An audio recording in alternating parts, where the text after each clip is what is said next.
자기야, 오늘 너무 행복했어. 사랑해. 남편의 휴대폰 화면에 뜬 낯선 여자의 문자를 보는 순간 제 심장은 미친 듯이 요동쳤어요. 숨이 턱 막히고 손끝이 얼어붙는 것만 같았죠. 한 줄 한 줄 이어지는 메시지 속 달콤한 대화들을 확인할 때마다 머릿속이 하얗게 질렸습니다. 믿을 수 없다며 몇 번이고 눈을 비볐지만 화면 속 현실은 냉혹했어요. 남편이 제가 그토록 믿고 의지했던 제 남편이 다른 여자와 사랑을 나누고 있었던 겁니다. 순간 제 온몸이 부들부들 떨리기 시작했어요. 가슴 깊은 곳에서 뜨거운 것이 치밀어 올랐죠. 배신감과 분노, 슬픔이 한꺼번에 몰려들어 숨을 쉬기조차 힘들었습니다.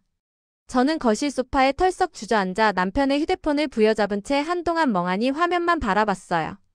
거짓말이겠지. 이건 그냥 장난이겠지.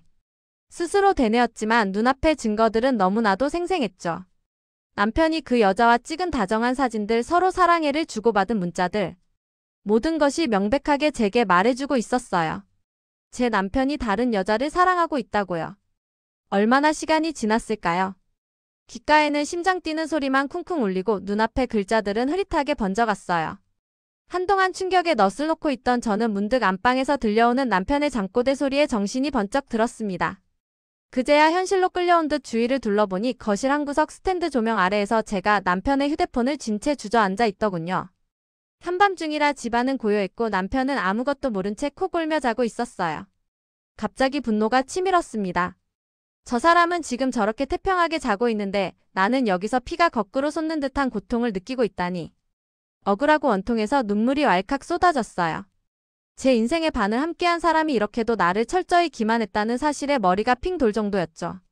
하지만 울음소리를 들키면 안 된다는 생각에 저는 입을 틀어막고 꺼이꺼이 소리 죽여 울었습니다. 뜨거운 눈물이 손등을 타고 주르르 흘러내렸지만 마음 한편에서는 분노의 불길이 더 거세게 타오르고 있었어요. 잠시 후 저는 겨우 흐느낌을 삼키고 눈물을 닦아냈습니다. 당장이라도 안방으로 들이닥쳐 남편을 깨우고 소리치고 싶었어요. 휴대폰을 내던지며 이게 대체 뭐냐고 따져 묻고 울부짖고 싶은 마음이 굴뚝 같았죠.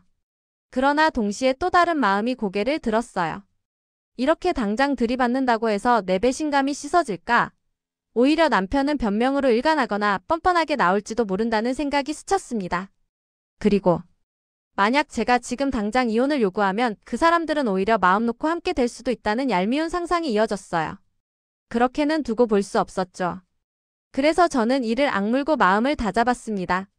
쉽지 않았지만 제 남은 인생을 이렇게 무너진 채 끝낼 수는 없었어요. 지금 이 순간 느끼는 이 고통과 배신감을 반드시 되돌려주겠다고 다짐했죠. 바로 이혼해버리는 것은 오히려 저 사람들과 상간녀에게 좋은 일만 시켜주는 거라는 생각이 들었습니다. 지금 당장엔 분노에 치밀어 올라 정신이 혼미했지만 저는 눈물을 닦고 깊이 숨을 들이마셨습니다. 그리고 차갑게 마음속으로 맹세했어요. 그래. 당장은 참자.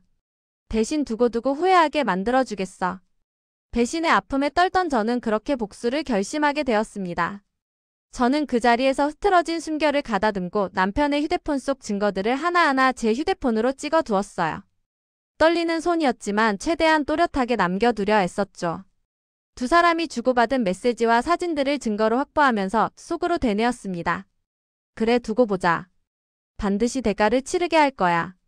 다음 날 아침 저는 마치 아무 일도 없는 사람처럼 부엌에서 아침 식사를 준비했어요.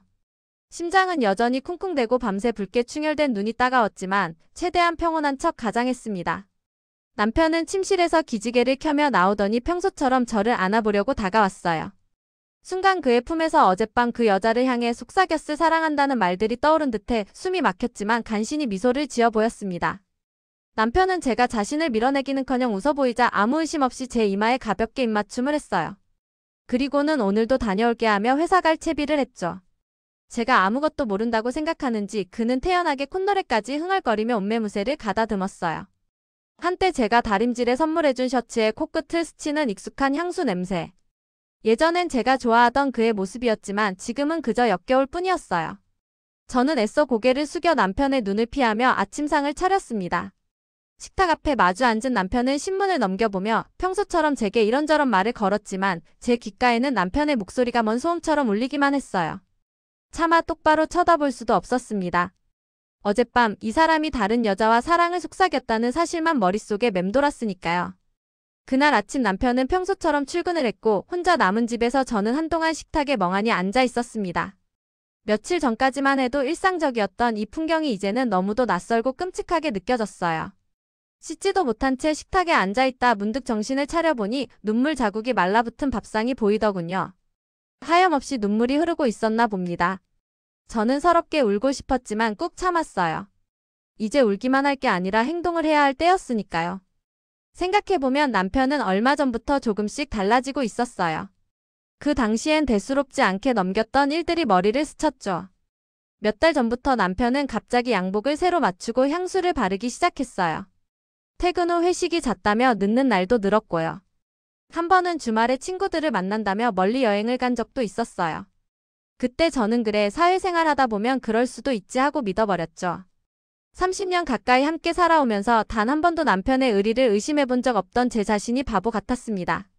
제가 그토록 믿었던 남편인데 설마 그럴 리 있나 했던 거죠. 하지만 이젠 알아요. 제가 못 알아챘을 뿐 배신의 조짐은 이미 조금씩 드러나고 있었다는 걸요. 저는 마음을 굳게 먹었습니다. 더 이상 눈물로만 지새우지 않겠다고요. 대신 차분하게 그러나 단단하게 제 할 일을 하기로 했습니다. 우선 어젯밤 확보한 증거들을 다시 확인했어요. 남편의 휴대폰 메시지와 사진들. 저는 혹시나 남편이 눈치채고 지워버릴까봐 캡처해둔 것들을 제 이메일로 보내놓고 USB에도 저장해 두었습니다. 그리고 틈나는 대로 남편의 뒤를 조금씩 조사하기 시작했어요. 남편의 차 트렁크에서 발견한 낯선 여성의 머리핀 출장이라던 날 남편의 카드 명세서에 찍힌 고급 호텔 숙박비. 하나하나 의심스러운 것들이 모두 그 여자를 향하고 있었죠. 차곡차곡 쌓여가는 증거를 볼 때마다 가슴이 무너지는 듯 아팠지만 동시에 반드시 둘 다 대가를 치르게 하겠다는 다짐을 더욱 굳혔습니다. 그러던 어느 날 결정적인 기회가 찾아왔어요. 남편의 휴대폰 캘린더에 다음 주에 별표 표시와 함께 출장이라고 적혀있는 날이 있었죠. 아마 그 여자를 만나러 며칠간 함께 떠날 속셈인 듯 했어요. 저는 속으로 분노를 사기며 그날을 기다렸습니다. 그리고 마침내 남편이 짐을 싸서 집을 나서는 아침, 저는 애써 평소처럼 배웅하며 인사를 건넸어요. 출장 잘 다녀와요 하고 말이죠. 남편은 저를 잠시 안쓰럽다는 듯 바라보더니 고개를 돌려 떠났습니다. 아마 속으로는 미안함과 죄책감이 조금은 있었겠지요. 그러나 제가 끝까지 모르는 척하니 그도 더 이상 의심 없이 떠난 겁니다. 남편이 집을 나서자마자 저는 곧바로 준비해둔 가방을 들고 그 뒤를 쫓았어요. 가까운 거리는 아니었기에 택시를 타고 일부러 멀찍이 따라갔죠.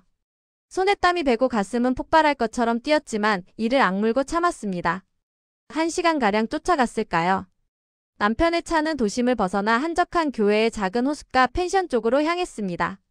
창밖으로 보이는 풍경조차 제 눈에는 제대로 들어오지 않았어요. 오로지 남편의 차만 놓치지 않으려고 필사적으로 눈을 부릅뜨고 따라갔습니다. 드디어 남편의 차량이 한 펜션 주차장에 들어섰고 저도 조금 떨어진 곳에 택시에서 내려 숨을 죽인 채 지켜봤어요.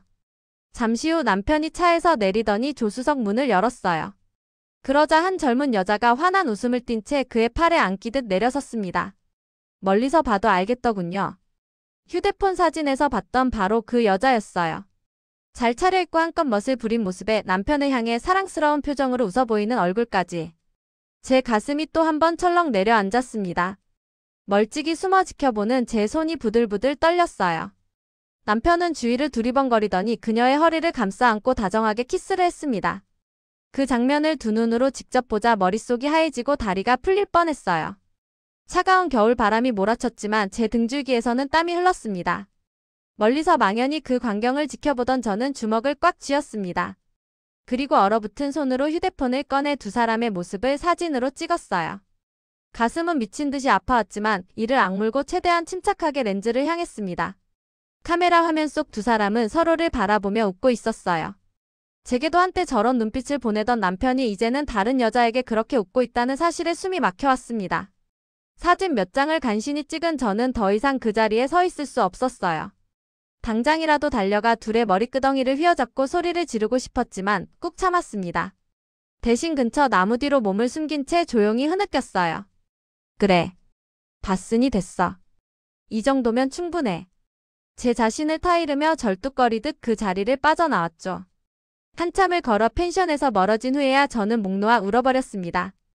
가슴속 응어리가 터져 나오듯 소리를 죽이고 흐느끼며 한참을 서 있었어요. 그래도 후회는 없었습니다. 직접 두 눈으로 확인한 이상 미련 따윈 전부 버릴 수 있었으니까요. 이제 해야 할 일만 남았다는 생각에 저는 눈물을 닦고 다시 택시를 잡아타고 돌아왔습니다. 며칠 뒤 저는 곧바로 변호사 사무실을 찾았습니다. 떨리는 목소리로 제 남편의 불륜에 대해 상담을 요청했어요.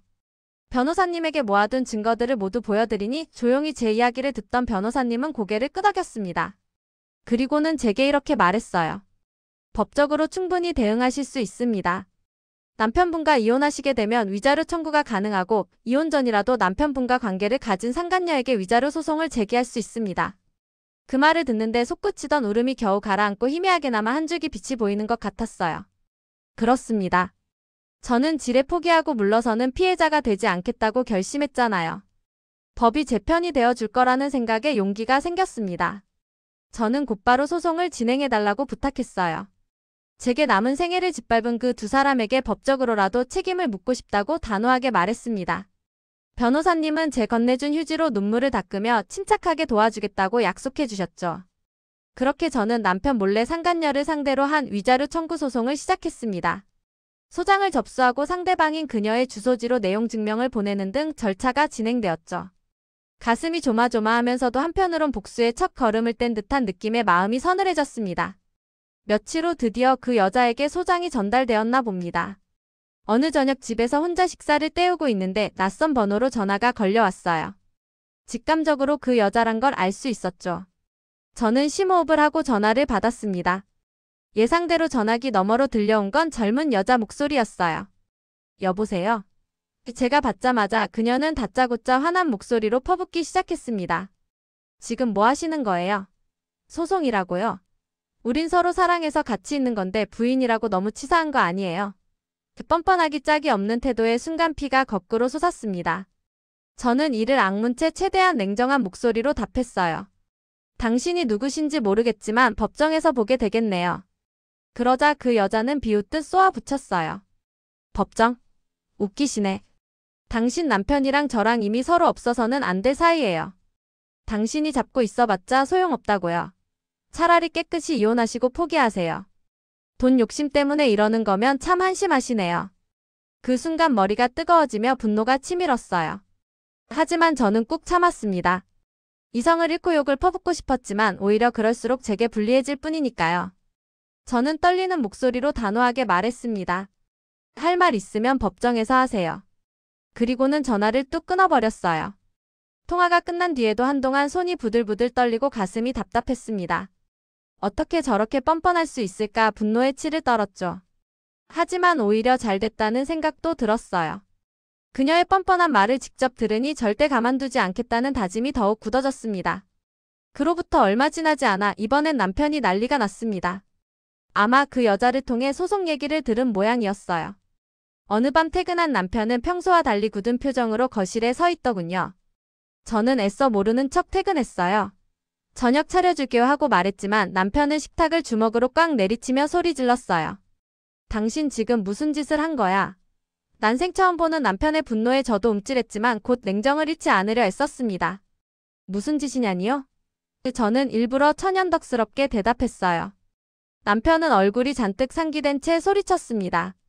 당신 지금 그 여자 상대로 소송 걸었어? 미쳤어? 우리 이혼하면 그만이지 왜 애꿎은 사람 잡고 그래? 애꿎은 사람이라는 그의 말에 제 안에 있던 화약고에 불이 붙는 기분이었어요. 어떻게 저렇게 뻔뻔할 수 있는지 어이가 없었습니다. 저는 들고 있던 식탁보를 힘주어 내려놓았습니다. 그리고 한마디 한마디 내뱉었어요. 애꿎은 사람. 지금 그 말을 입에 올리는 당신이야말로 제정신이에요. 남편은 제 눈에서 처음 보는 서늘한 기색을 느꼈는지 잠시 말을 잇지 못했어요. 하지만 곧 억울하다는 듯이 항변했습니다. 우리 사이 이미 끝났잖아. 나도 더는 당신하고 불행하게 살고 싶지 않아. 그러니까 조용히 이혼해. 이렇게 소송까지 거는 건 너무하잖아. 끝났잖아. 남편의 그 한마디에 제 안에서 무언가 탁 하고 끊어지는 느낌이었어요. 그동안 제게 한 번이라도 미안해하거나 사과할 줄 알았던 기대가 산산조각 나는 순간이었습니다. 저는 차가운 목소리로 되물었어요. 끝났다. 좋아요.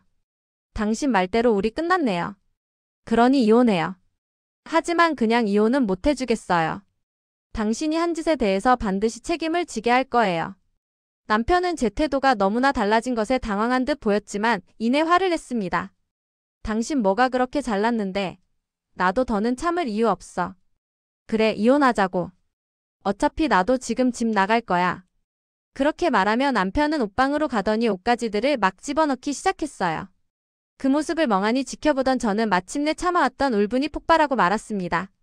저는 남편에게 성큼 다가가 그의 뺨을 힘껏 후려쳤어요. 따귀를 맞은 남편은 믿기지 않는다는 얼굴로 저를 쳐다봤죠. 제 손바닥이 얼얼했지만 저는 아픈 줄도 몰랐습니다. 울컥 치미는 눈물을 삼키며 저는 남편을 향해 고함쳤어요. 30년을 함께 살면서 내가 당신한테 어떻게 했는데. 젊은 시절 다 바쳐 당신 뒷바라지했고 아이들 키우며 당신 가족 위해 희생한 나였어. 그런데 이제 와서 날 버리고 나가. 그 여자한테 가겠다고? 감정이 북받쳐 목소리가 떨렸지만 멈출 수 없었어요. 당신은 내 인생을 짓밟았어. 평생 믿었던 날 배신했어. 그렇게 쉽게 끝났다 한마디로 도망칠 생각하지 마. 난 절대 그냥 안 넘어가. 당신도 그 여자도 반드시 죗값 치르게 만들 거야. 저는 거의 오열하듯 소리치고 말았습니다. 남편은 제 광기 어린 모습에 질린 듯 한 걸음 물러섰어요. 잠시 정적이 흘렀습니다. 헉헉거리는 제 숨소리와 남편의 거친 숨만이 거실에 가득했죠. 얼마 후 남편은 고개를 저으며 가방을 메고 문 쪽으로 걸어갔습니다. 그래, 내 마음대로 해. 나도 내 얼굴 더 못 보겠다. 문 앞에서 잠시 멈칫하던 남편은 마지막으로 저를 힐끗 돌아봤어요. 그의 눈에도 분노와 배신감이 서려 있었지만 그 순간만큼은 제가 조금도 위축되지 않았습니다. 남편은 결국 문을 열고 나갔습니다. 쾅 닫히는 문소리가 집안을 울렸어요. 싸늘한 정적이 찾아왔습니다. 저는 거칠어진 숨을 내쉬며 한동안 그 닫힌 문을 노려보았어요. 그리고 이내 주저앉고 말았습니다. 온몸에 힘이 풀리면서 마룻바닥에 털썩 주저앉아 울음을 터뜨렸죠. 흑. 참으려 해도 밀려오는 서러움과 분노의 눈물이 본물처럼 흘러내렸습니다. 도대체 왜 이렇게 되었을까요? 너무나 원통하고 억울해서 한동안 울기만 했어요. 그러나 한참을 울고 나니 이상하게도 마음이 점점 가라앉았습니다. 오히려 속이 시원하다고 해야 할까요? 그동안 억눌렀던 감정을 쏟아내고 나니 기묘한 평온이 찾아왔어요. 그래, 이젠 돌이킬 수 없게 되었어요. 남편은 집을 나갔고 우리 관계는 끝장났습니다. 하지만 이상하게도 후회는 없었어요. 저는 눈물을 훔치고 천천히 일어섰습니다. 그리고 거울 속에 제 모습을 바라봤어요. 부은 눈, 일그러진 얼굴. 한때 순진하게 남편만 믿고 살아온 제 모습이 참 초라해 보이더군요. 그러나 거울을 보며 저는 중얼거렸습니다. 이제부터는 나를 위해서 살 거야. 나와 아이들을 위해서. 반드시 이겨낼 거야. 이후로 남편과는 별다른 연락 없이 지냈습니다. 집을 나간 남편은 그 여자와 함께 지낸다는 소문만 들려왔을 뿐이에요. 저도 굳이 알아보려 하지 않았습니다. 오직 법적 절차에만 신경 쓰며 하루하루를 견뎠죠. 소송은 예상보다 오래 걸렸습니다. 몇 달 동안 증거자료 제출이며 조사며 신경 써야 할 일들이 많았어요. 그 과정에서 가슴을 도려내는 듯한 괴로움도 느꼈지만 이를 악물고 버텼습니다. 법정에 출석해 증언을 할 때에는 제 손이 식은땀으로 흠뻑 젖기도 했어요. 하지만 그 여자가 변명으로 일관하는 모습을 보며 오히려 마음이 단단해지더군요. 그녀는 처음엔 남편이 유부남인 줄 몰랐다고 발뺌하다가 제가 제시한 증거들 앞에서 결국 말을 잃었습니다. 두 사람이 주고받은 문자와 사진, 그리고 제가 직접 목격한 사실까지 모두 증명되었거든요. 마침내 몇 달 후 판결의 날이 다가왔어요. 재판정에서 떨리는 마음으로 판사의 입을 바라보던 그 순간을 잊을 수가 없습니다. 판사님은 조용한 법정의 엄숙한 목소리로 판결을 낭독했어요. 피고는 원고에게 위자료 3천만 원을 지급하라. 딱 떨어지는 판결문 낭독의 순간 무엇을 먼저 느껴야 할지 몰라 멍해졌어요. 3천만 원. 비록 돈으로 제 상처가 다 아물 수는 없겠지만 법정 최고 수준의 배상 판결이 나왔다는 데에 저는 조금 놀랐습니다. 재판이 끝나고 법정을 나오며 저는 하염없이 눈물을 흘렸어요. 기쁨이라기보다는 울분이 조금은 풀린 듯한 안도감에서였습니다. 법정에서 본 그 여자는 잔뜩 일그러진 얼굴로 눈물을 흘리고 있었어요. 한때 잘났던 모습은 온데간데 없이 초라해 보이더군요. 남편도 방청석 한켠에 앉아 있었는데 고개를 푹 숙인 채 저를 제대로 쳐다보지도 못했습니다. 그 모습을 보는 순간 묘한 해방감이 밀려왔어요. 통쾌하다기보다는 참 길고도 힘들었던 악몽이 끝나는 느낌이었죠. 저는 천천히 법정을 빠져나와 밝은 햇빛 아래 섰습니다.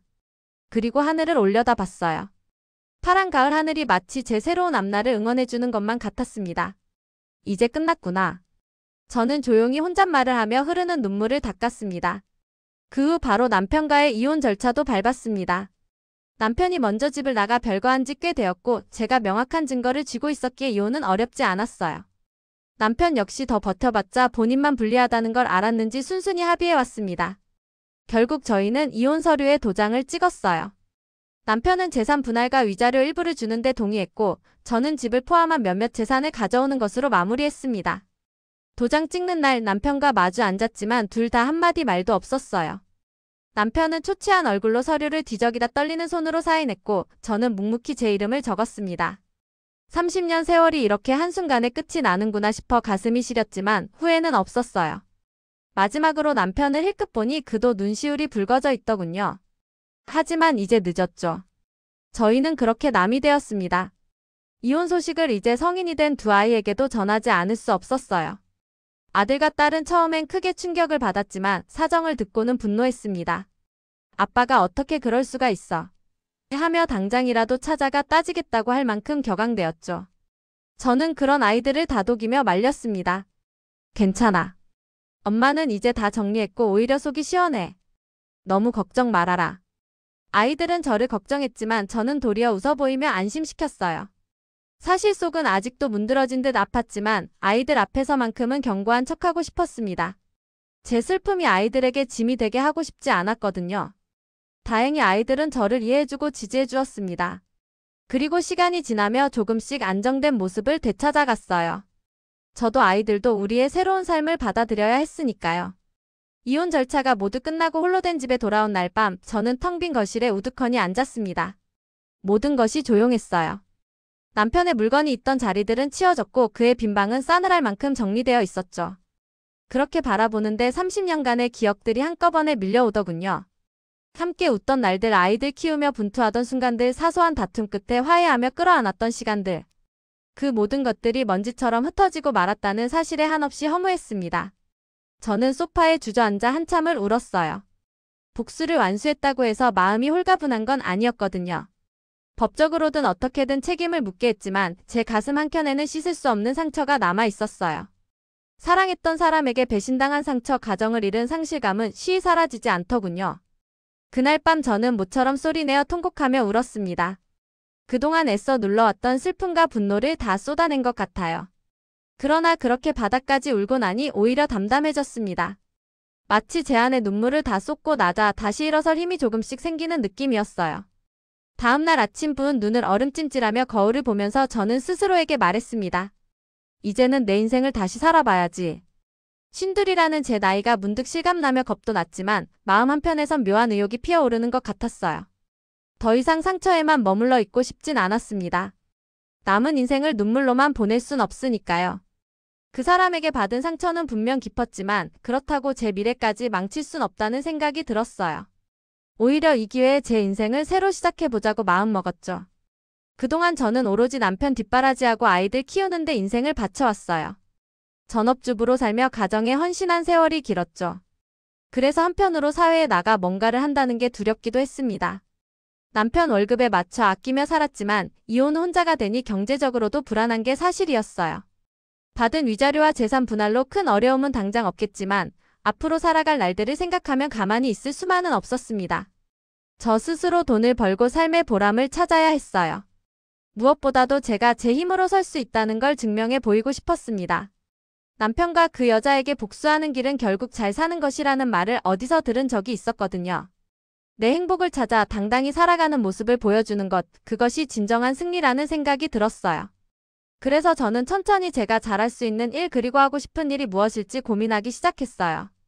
갑자기 안정된 직장을 구하는 건 현실적으로 어려울지 몰랐지만 제 손으로 생계를 꾸릴 수 있는 방법을 찾아야 했죠. 곰곰이 생각하다 보니 문득 제 음식 솜씨를 떠올리게 됐어요. 젊을 때부터 요리하는 걸 좋아해서 친척들 잔치나 동네 행사 때 종종 제가 음식을 도맡아 하곤 했거든요. 아이들 도시락이며 남편 생일상 차리는 일에도 늘 정성을 기울였고 모두들 제 음식을 맛있다고 칭찬해 주었죠. 그때마다 식당 차려도 되겠어라는 농담 섞인 칭찬을 듣기도 했어요. 그 기억을 떠올리니 마음 한 구석에서 작은 불꽃이 튀는 느낌이 들었습니다. 그래, 이거라면 내가 잘할 수 있을지도 모른다고요. 비록 정식으로 요리를 배운 적은 없지만 오랫동안 가족들 입을 즐겁게 해준 솜씨라면 남들도 좋아해 주지 않을까 생각하니 조금씩 용기가 생겼습니다. 마침 집도 남편과의 재산 정리로 제 손에 남았겠다. 작은 규모로 시작해보기 딱 좋을 것 같았어요. 그렇게 저는 제2의 인생을 향한 도전을 시작하기로 했습니다. 아직 상처가 완전히 아물지는 않았지만 그 아픔을 딛고 한 걸음 내딛어보기로 결심한 거예요. 앞으로 무슨 일이 기다릴지 몰랐지만 예전의 눈물 짓는 모습으로 돌아가고 싶진 않았습니다. 제 운명을 제 손으로 바꿔보겠다는 다짐을 안고 저는 조용히 하지만 확실한 첫 발걸음을 내디뎠습니다. 새로운 삶의 막이 오르고 있었어요. 처음에는 작은 부엌 한 켠에서 시작한 조그마한 음식 준비 일이었어요. 거창하게 식당을 차릴 형편은 안 되었지만 우선 집에서 할 수 있는 것부터 해보기로 했습니다. 동네 엄마들 모임이나 경로당 행사 같은데 납품하는 도시락 반찬 가게를 떠올렸죠. 우선 가지고 있던 적금과 위자료 일부를 깨서 필요한 도구와 식재료를 샀어요. 그리고 손수 전단지를 만들어 동네에 돌렸습니다. 정성 가득 가정식 도시락 주문받습니다. 라는 문구와 제 연락처를 적어서 말이에요. 전단지를 돌릴 때 가슴이 콩닥콩닥 뛰더군요.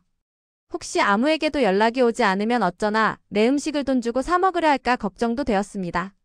하지만 일단 시작한 거 실패하더라도 해보자는 심정이었어요.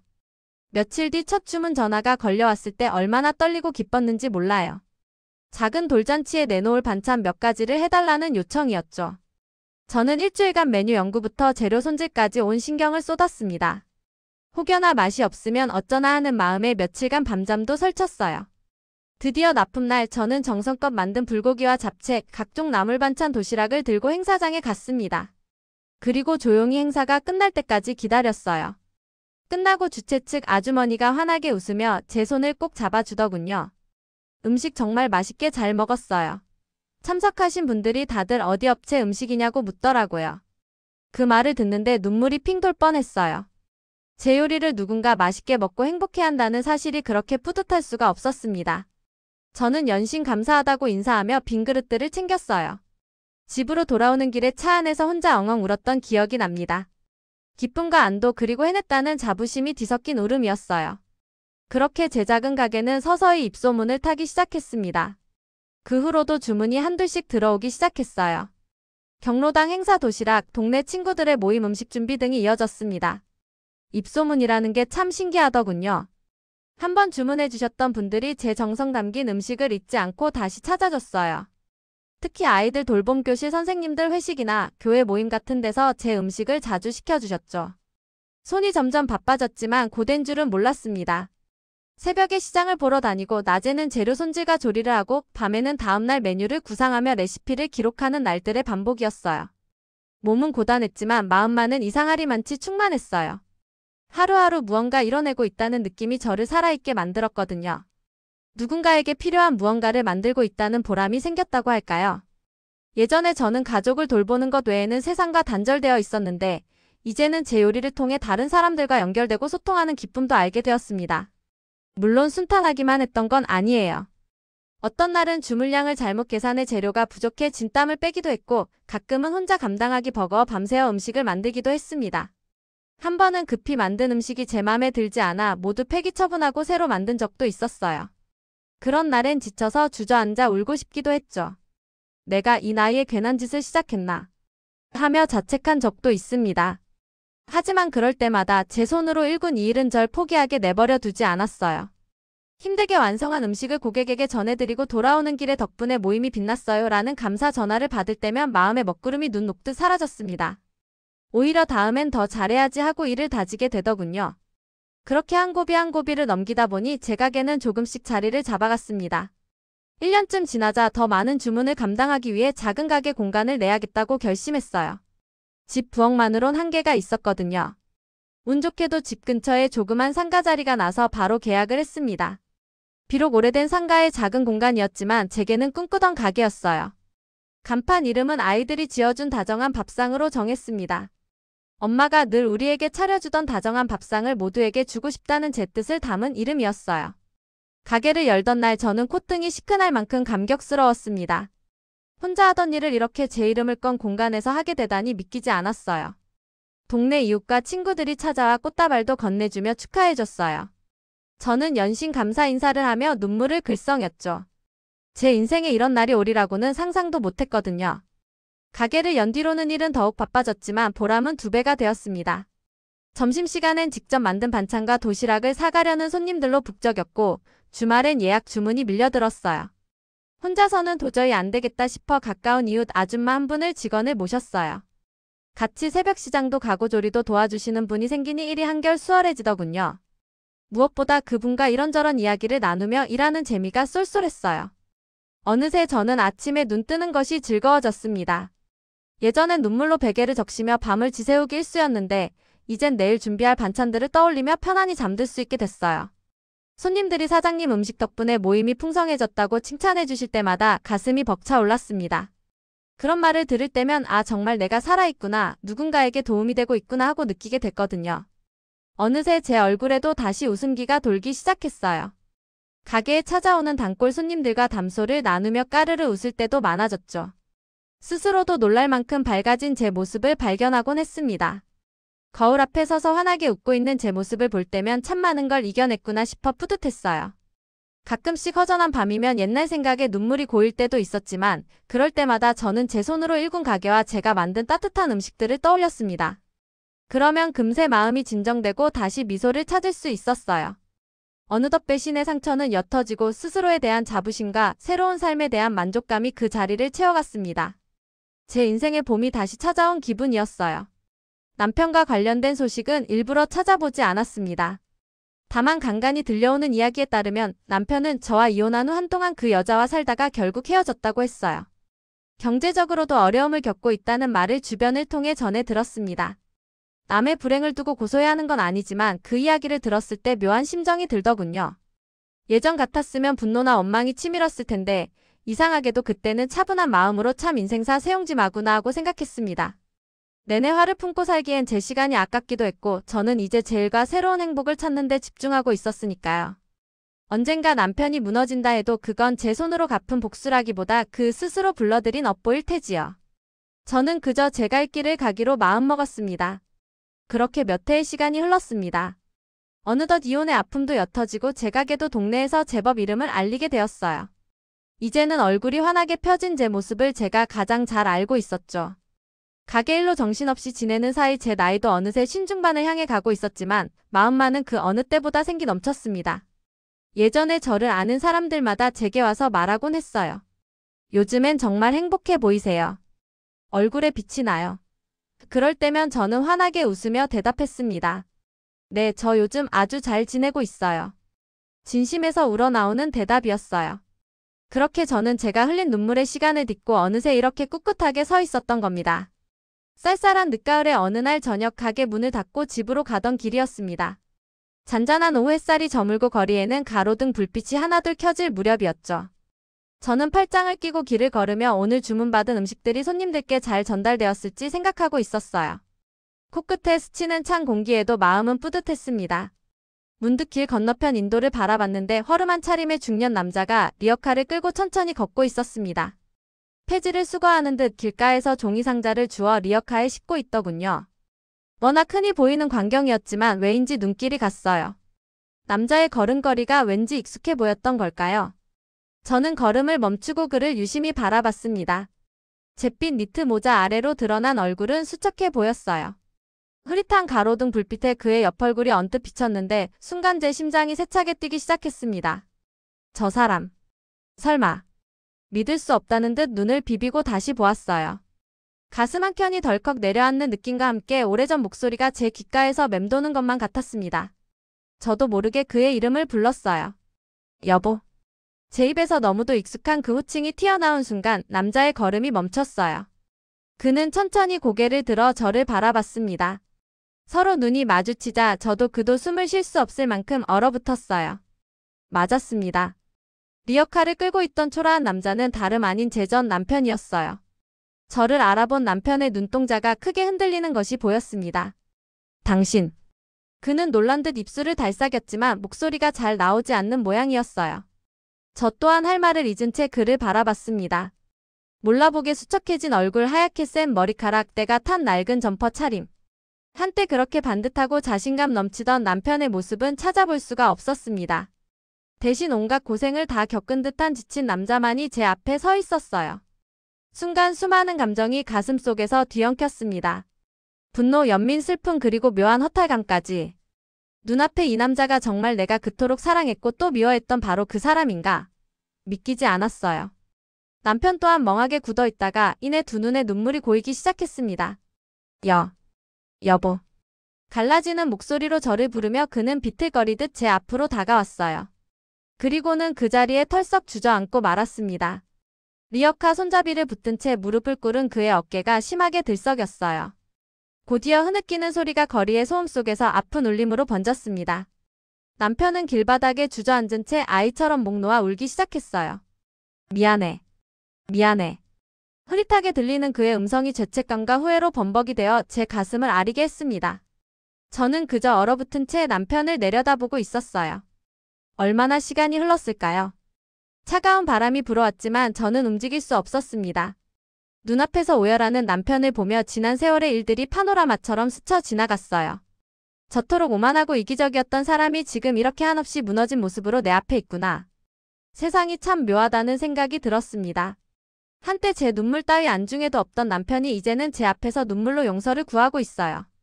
하지만 이상하게도 제 눈에서는 눈물이 나오지 않았습니다. 마음이 아프지 않았다면 거짓말이겠지요. 그래도 그 순간 제 안에는 차갑게 식은 담담함이 자리 잡고 있었어요. 예상했던 대로였습니다. 그가 이런 모습으로 살고 있다는 얘기를 들었을 때부터 어쩌면 이렇게 마주칠 날이 올지도 모른다고 생각했거든요. 그리고 만약 그날이 오면 난 어떤 기분일까 여러 번 상상도 해봤습니다. 막상 현실이 되니 머릿속이 희한할 정도로 맑아졌어요. 저는 조용히 무릎 꿇은 남편 곁에 다가가 섰습니다. 그리고 낮은 목소리로 그를 불렀어요. 여보. 남편은 울컥 목소리를 삼키며 저를 올려다봤습니다. 한때 내가 알던 그 사람의 눈빛이 아니었어요. 후회와 절망으로 가득 찬 애원의 눈빛이었죠. 떨리는 손을 뻗어 제 손끝이라도 잡으려는 듯 허공에서 헤매기에 저는 한 발 물러섰습니다. 그리고 담담한 어조로 말했어요. 당신이 버린 나는 이렇게 잘 살고 있어요. 남편의 눈동자가 흔들렸습니다. 저는 이어서 한숨을 쉬고 말했죠. 이게 다 당신이 자초한 일이에요. 제 말에 남편은 얼굴을 들고 뭐라 변명하려 했지만 목이 메었는지 흐느끼기만 할 뿐이었습니다. 그는 땅바닥에 엎드리다시피 제 발목을 붙잡으려 했어요. 정말 미안해. 내가 잘못했어. 눈물로 범벅된 얼굴로 간신히 뱉어내는 그의 사과를 들으며 제 마음은 의외로 편안했습니다. 예전 같았으면 그가 이렇게라도 빌어주길 바랄 때가 있었죠. 하지만 지금 제 앞에 무릎 꿇은 남편을 보니 전혀 통쾌하지도 그렇다고 완전히 용서가 되는 것도 아니었어요. 그저 지난날의 악연이 마지막 페이지를 넘기고 있다는 느낌이었달까요? 저는 잠시 그를 바라보다가 조용히 말했습니다. 나도 많이 힘들었어요. 하지만 그걸 이겨내고 이렇게 당신 없이도 잘 살 수 있게 됐어요. 제 목소리는 떨림 없이 차분하게 울렸습니다. 남편은 고개를 숙인 채 엉엉 울기만 했어요. 주변을 오가는 사람들이 호기심 어린 시선으로 우리를 바라봤지만 저는 개의치 않았습니다. 오래전 남들 몰래 눈물 흘리던 가여운 여자는 이제 없었으니까요. 저는 마음속 응어리가 눈 녹듯 사라지는 것을 느꼈습니다. 참 신기하게도 남편의 비참한 모습을 보니 복수심마저 희미해지는 것 같았어요. 오히려 불쌍하다는 생각이 들 지경이었죠.